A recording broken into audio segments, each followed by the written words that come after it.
പ്രധാനമന്ത്രി നരേന്ദ്രമോദി ഇന്ന് ബീഹാറും പശ്ചിമ ബംഗാളും സന്ദർശിക്കും. ഇരു സംസ്ഥാനങ്ങളിലും അടിസ്ഥാന സൗകര്യങ്ങൾ, കണക്ടിവിറ്റി, സാമൂഹ്യ സാമ്പത്തിക വളർച്ച എന്നിവ ശക്തിപ്പെടുത്തുന്നതിനായി 12,000 കോടിയിലധികം രൂപയുടെ വികസന പദ്ധതികൾക്ക് പ്രധാനമന്ത്രി തുടക്കം കുറിക്കും. ബീഹാറിൽ നിരവധി റോഡ്, റെയിൽ പദ്ധതികളുടെ ഉദ്ഘാടനവും ദീൻ ദയാൽ അന്ത്യോദയ യോജന ദേശീയ ഗ്രാമീണ ഉപജീവന ദൌത്യപ്രകാരം ഏകദേശം 61,500 സ്വയം സഹായ ഗ്രൂപ്പുകൾക്കായി 400 കോടി രൂപ പ്രധാനമന്ത്രി വിതരണം ചെയ്യും. വിവരങ്ങളുമായി എസ് നന്ദഗോപനുണ്ട്. നന്ദൻ, ബീഹാറിലും പശ്ചിമ ബംഗാളിലും വലിയ പദ്ധതികൾക്കാണ് പ്രധാനമന്ത്രി തുടക്കം കുറിക്കുന്നത്. എങ്ങനെയാണ് വിശദാംശങ്ങൾ?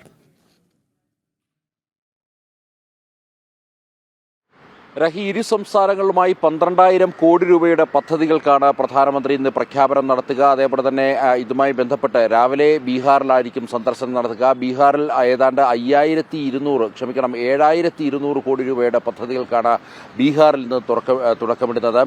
വിവിധ പദ്ധതികളുടെ ഉദ്ഘാടനമുണ്ട്. അതേപോലെ തന്നെ വിവിധ പദ്ധതികൾക്ക് തറക്കല്ലിടിയിൽ നടക്കുന്ന കർമ്മങ്ങളുണ്ട്. ഇങ്ങനെ വിവിധ പരിപാടികളാണ് പ്രധാനമന്ത്രിക്ക് ഇന്നിപ്പോൾ ബീഹാറിലുള്ളത്. ഈ വർഷം അവസാനം ബീഹാറിൽ തെരഞ്ഞെടുപ്പ് അടുക്കാനിരിക്കെ പ്രധാനമന്ത്രി നരേന്ദ്രമോദിയുടെ സന്ദർശനം അവിടുത്തെ NDA മുന്നണിക്ക് വലിയ ശക്തി പകരുമെന്നുള്ള കാര്യത്തിൽ തർക്കമില്ല. ഇതിനോടകം തന്നെ നിരവധി പദ്ധതികൾ സംസ്ഥാന സർക്കാർ പ്രഖ്യാപിച്ചു കഴിഞ്ഞു.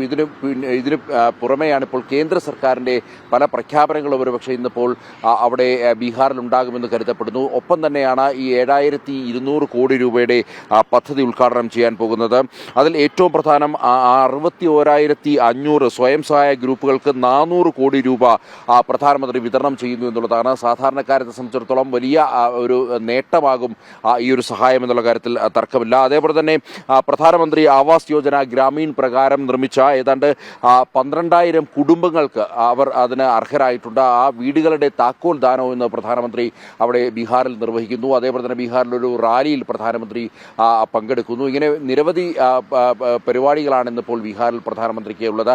അതേപോലെ തന്നെ ഉച്ചയ്ക്ക് ശേഷമാകും പശ്ചിമ ബംഗാളിൽ പ്രധാനമന്ത്രി നരേന്ദ്രമോദി എത്തുക. അവിടെ 5,000 കോടി രൂപയുടെ പദ്ധതികൾക്കാണ് പ്രധാനമന്ത്രി തറക്കല്ലിടുന്നതും അതേപോലെ തന്നെ വിവിധ പദ്ധതികൾ ഉദ്ഘാടനം ചെയ്യുന്നു. അതിൽ ഹൈവേ വികസനമുണ്ട്, റോഡ് റെയിൽ വികസനമുണ്ട്, അതേപോലെ തന്നെ ചില ഇൻ്റഗ്രേറ്റഡ് പദ്ധതികളുടെ വികസനമുണ്ട്, റെയിൽവേ സിഗ്നലിംഗ് ഉണ്ട്. അങ്ങനെ നിരവധി വികസന പദ്ധതികൾക്ക് തറക്കല്ലിടുകയും ഉദ്ഘാടന കർമ്മവും പശ്ചിമ ബംഗാളിലും നിർവഹിക്കും. സ്വാഭാവികമായും മമതാ ബാനർജിക്കെതിരെ രൂക്ഷ വിമർശനം ഇന്ന് പ്രധാനമന്ത്രിയുടെ ഭാഗത്തു നിന്നും പശ്ചിമ ബംഗാൾ മണ്ണിൽ ഉണ്ടാകാനുള്ള സാധ്യതകളുണ്ട്. പ്രത്യേകിച്ച് നിരന്തരമായി അവിടെ പെൺകുട്ടികൾ അല്ലെങ്കിൽ സാധാരണക്കാർ പീഡിപ്പിക്കപ്പെടുന്ന അവസ്ഥയാണ്.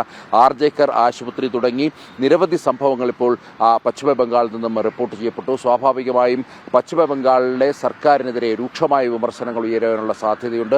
ഒപ്പം തന്നെ ഈ ബംഗ്ലാദേശുമായി അതിർത്തി പങ്കിടുന്നതുകൊണ്ട് തന്നെ വലിയ രീതിയിലുള്ള നുഴഞ്ഞുകയറ്റമടക്കം പശ്ചിമ ബംഗാളിൽ വർദ്ധിച്ചു വരുന്ന സാഹചര്യമാണ്. സംസ്ഥാന സർക്കാരിൻ്റെ സഹായത്തോടു കൂടിയാണ് അവിടെ നുഴഞ്ഞുകയറ്റം കൂടുതലായി, അതായത് ബംഗ്ലാദേശികൾ കൂടുതലായി ഭാരതത്തിലേക്ക് പശ്ചിമ ബംഗാളിലൂടെ കടന്നു കയറുന്നത്. അതിന് സംസ്ഥാന സർക്കാർ മമതാ ബാനർജി പ്രത്യക്ഷത്തിൽ സഹായം നൽകുകയാണെന്ന് BJP അടക്കം ആരോപിച്ചിരുന്നു.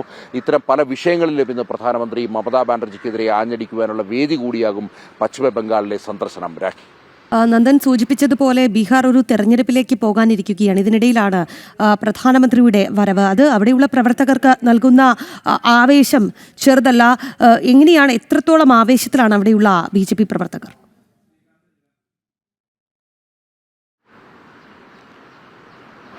രാഖി, RJD പ്രതിപക്ഷത്തിരുന്നു കൊണ്ട് രൂക്ഷ വിമർശനങ്ങൾ ഉയർത്തുമ്പോഴും സംസ്ഥാനത്ത് നിരവധി വികസന പദ്ധതികൾ ഇതിനോടകം തന്നെ നിതീഷ് കുമാർ സർക്കാർ പ്രഖ്യാപിച്ചു കഴിഞ്ഞു. പ്രത്യേകിച്ച് വൈദ്യുതിയിലുള്ള ഇളവ്, വൈദ്യുതിയിൽ യൂണിറ്റിൽ ഇളവ് വരുത്തിയ നടപടി സാധാരണക്കാർക്ക് വലിയ ആവേശമാണ്, അല്ലെങ്കിൽ അതൊരു ആശ്വാസമായി എന്നുള്ളതാണ് യാഥാർത്ഥ്യം.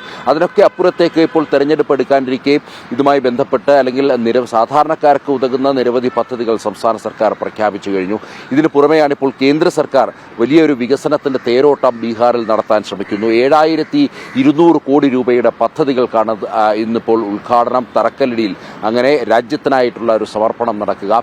ഇത് സാധാരണക്കാർക്ക് ഉതകുന്ന പദ്ധതികളാണ് എന്നുള്ളതാണ് ഇതിലേറെ ശ്രദ്ധേയം. അതായത് സ്വയം തൊഴിൽ സഹായ സംഘങ്ങൾക്ക് 400 കോടി രൂപയിലധികം വിതരണം ചെയ്യുന്നു. ഒപ്പം തന്നെ 12,000 കുടുംബങ്ങൾക്ക് പ്രധാനമന്ത്രി ആവാസ് യോജനയിൽ വീട് വെച്ച് നൽകുന്നു. സ്വാഭാവികമായും സാധാരണക്കാർക്ക് ഏറെ ഗുണം ചെയ്യുന്ന അല്ലെങ്കിൽ ഏറെ ഗുണമാകുന്ന തരത്തിലുള്ള പദ്ധതികളാണ് പദ്ധതികളാണ് അവിടെ നടപ്പാക്കുന്നത്. ഒപ്പം തന്നെ നിരവധി റോഡ്, റെയിൽ ഗതാഗത പദ്ധതികളുടെയും ഹൈവേയുടെ വികസനം, അതേപോലെ തന്നെ ബൈപ്പാസിന്റെ തറക്കല്ലിടിയിൽ ബൈപ്പാസ് വികസനം, ഇങ്ങനെ നിരവധി പദ്ധതികളുണ്ട്. ഒപ്പം തന്നെ സംസ്ഥാനത്തിന്റെ വ്യവസായിക വികസനവുമായി ബന്ധപ്പെട്ട പദ്ധതികൾക്കും പ്രധാനമന്ത്രി നരേന്ദ്രമോദി ഇന്ന് ബീഹാറിലും പശ്ചിമ ബംഗാളിലും എത്തുകയാണ്. വലിയ ആവേശത്തിലാണ് അവിടെയുള്ള പ്രവർത്തകരുമൊക്കെ. നിരവധി പദ്ധതികൾക്കാണ് പ്രധാനമന്ത്രി അവിടെ തുടക്കം കുറിക്കുക.